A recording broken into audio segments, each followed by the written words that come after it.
mean, you're dealing with a lot of legal shit in this fight that could hold things up. I mean, they held both guys' purses, correct? Well, they held Khabib's. Conor got his. Yeah, okay. Conor got his purse paid.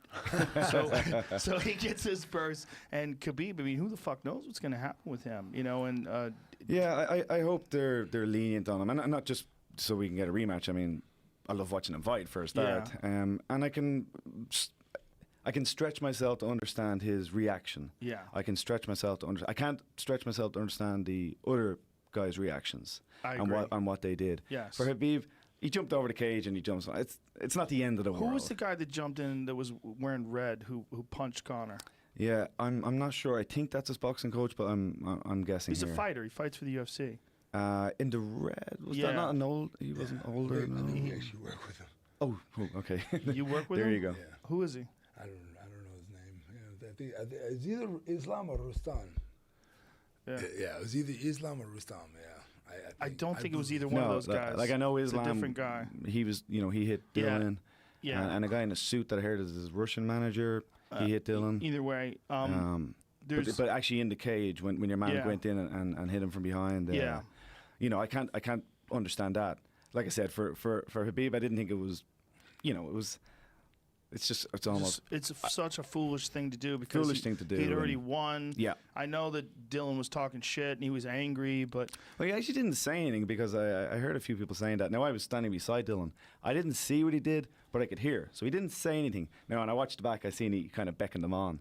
Yeah, just stupid end of fight stuff. But I didn't think it justified that level of response. Now maybe there was something else in the lead up, Probably. Dylan is a bit of a troll online. Yeah. So there's probably a bit of a build up of other stuff. But yeah, like I said, it wasn't that big a deal to me what Khabib did. Yeah. It just really wasn't. Well, there's two ways of looking at it in terms of like the trash talking. And one way is that, man, does that sell a fight? I mean, it sells a fight. I mean, Conor's one of the best ever at it, if not the best ever at it, talking shit to opponents, getting them riled up. I mean, it is the reason why Jose Aldo lost his composure and came charging face first at Conor. I mean, you got to think emotions played a big part of that. It ramps up your stress. It ramps up the fighter's anxiety, anticipation, and it ramps up the pressure on them to win. And this emotion that they're fighting with fucks up their judgment. It just does, and it's a major tool that Conor uses. But on the other hand, people say, well, I like it when fighters are respectful. And this is one of the things that Khabib's saying. This sport should be about respect. You shouldn't be talking about someone's family. Shouldn't be talking about someone's religion. You shouldn't be talking about someone's country. But, on the other hand, that's one of the reasons why Conor's so fucking huge. It's not just his results. It's all the other things that come along with it. It's the excitement that he generates, the shit talking, the who the fuck is that guy? Like that kind of shit, that's a big part of who he is. It's a part of who he is as this cultural icon.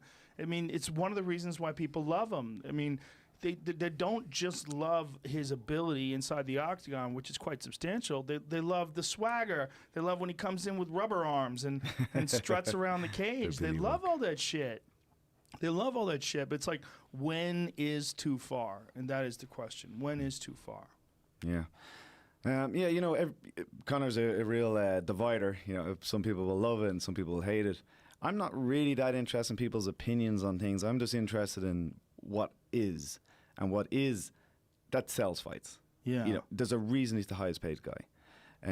So if that is what is, and that's just natural for him to do as well. It's not an act. It's not...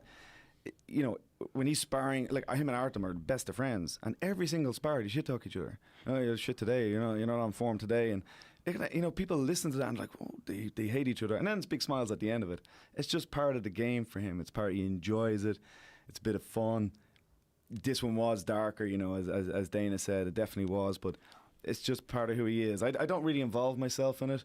I try to stay outside of that and just focus on the task in hand. Does it ever get cringy for you? Because you are a very respectful guy. Yeah, I mean, it's absolutely not my personality. It's absolutely not my personality. But again, I don't find my own opinions on things very interesting.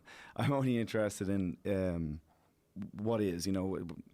There's a fact that he does this, and it's got him the results he has. Okay, well, I guess that's what he does. It's not how I am.